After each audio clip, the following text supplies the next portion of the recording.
सत्य तू विठ्ठला भगवंत आहे. त्या सत्य तत्वाकडे जा आणि तुम्ही भगवंताची भक्ती करा.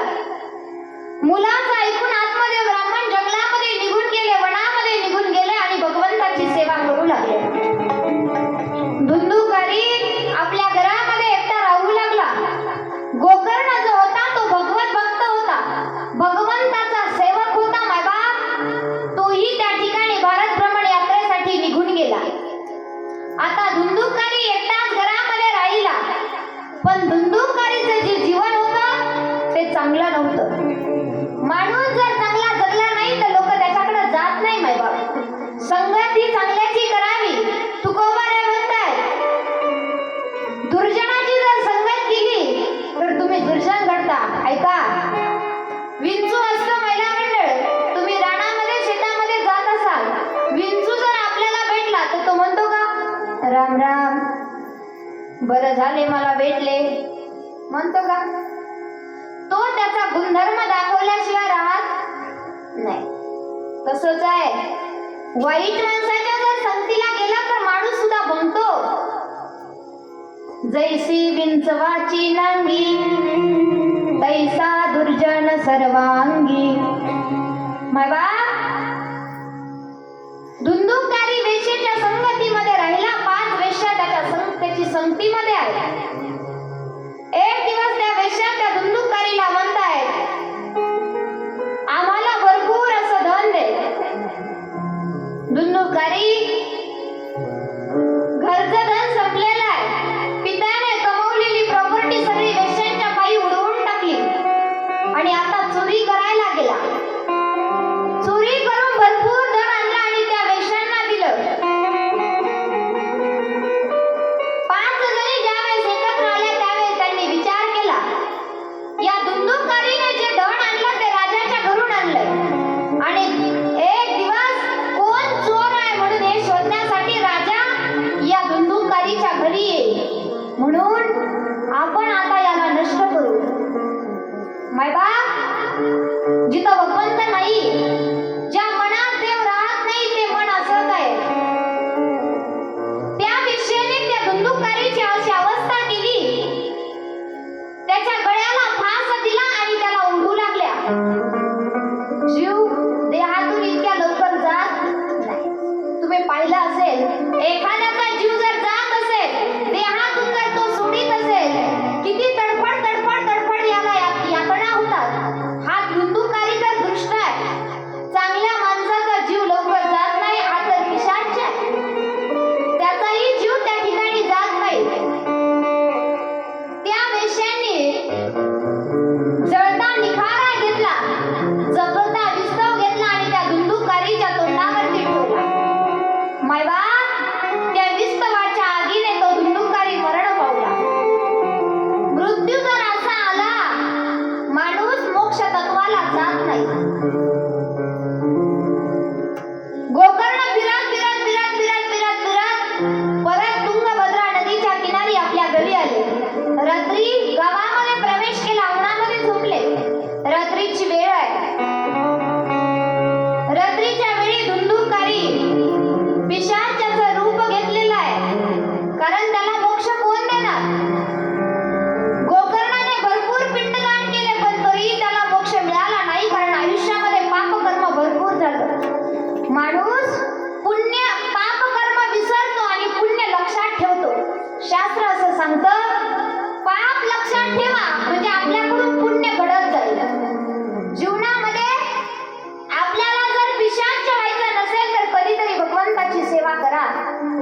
मायबा धुंदुकारी रात्रीच्या 12 वाजता वेगळे चित्र विचित्र रूप घेऊ लागला. गोकर्ण जागा झाला, कोण आहे हा?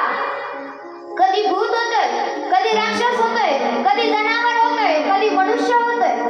गोकर्णाने विचारलं, कोण आहेस तू? धुंदुकारी सांगू लागला, रडायला लागला, बाबा मी तुझा भाऊ आहे गोकर्णा, मी तुझा मोठा भाऊ आहे.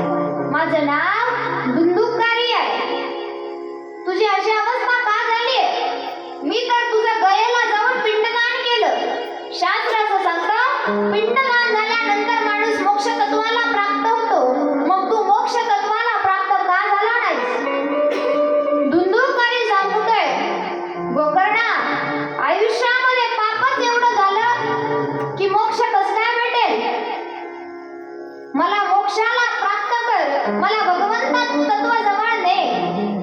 गोकर्ण म्हणतो मी काय करू. धुंदुकारी सांगतोय तू काहीही कर पण मला या जातातून सोडव. माय बाप, आयुष्यामध्ये जर आपण पुण्य कर्म केलं नाही तर मेल्यानंतर आपल्याला सुद्धा हीच अवस्था आहे. केली कर्म झाले तेथी भोगाले, केली कर्म झाले तेथी भोगाले.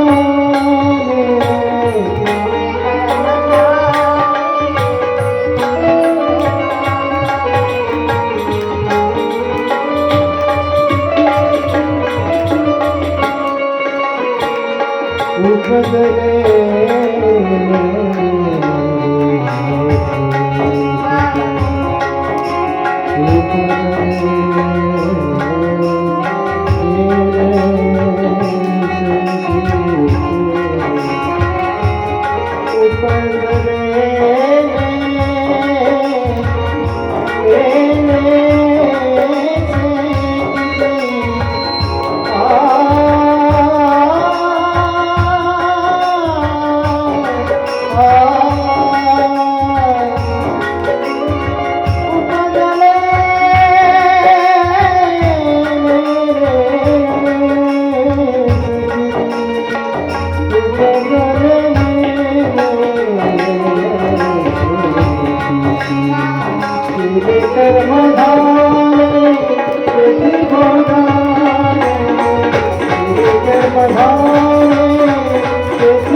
केले कर्म झाले तेची भोगाले, उपजले मेले ऐसे किती. किंवा मारिती तोडिती जोडिती निष्ठुर, यमाचे किंकर बहुसाल. कुणाला नाही घाबरलं तरी माणसाने यमाला घाबरावं माय बाप. रोज एकदा तरी स्मशानभूमीमध्ये जाऊन चक्कर मारावी. लक्षात ठेवा, ज्यांच्याकडे धन होतं, जे पैशाने श्रीमंत होते, तेही एक दिवस त्याच स्मशानभूमीमध्ये राख होऊन पडले. आपल्याला सुद्धा तिथंच जायचंय असं म्हणतात ना. जीवन जगत असताना तुम्ही आम्ही पैशाच्या मोहामध्ये गुरफटतो. तुम्ही आम्ही मी मोठा की तू मोठा या भेदामध्ये गुरफटतो. पण आपल्याला सुद्धा एक दिवस मरायचं आहे माय बाप. मरण हे अटळ आहे. जीवन जगत असताना पुण्याची आठवण नाही केली तरी चालेल पण मृत्यूची आठवण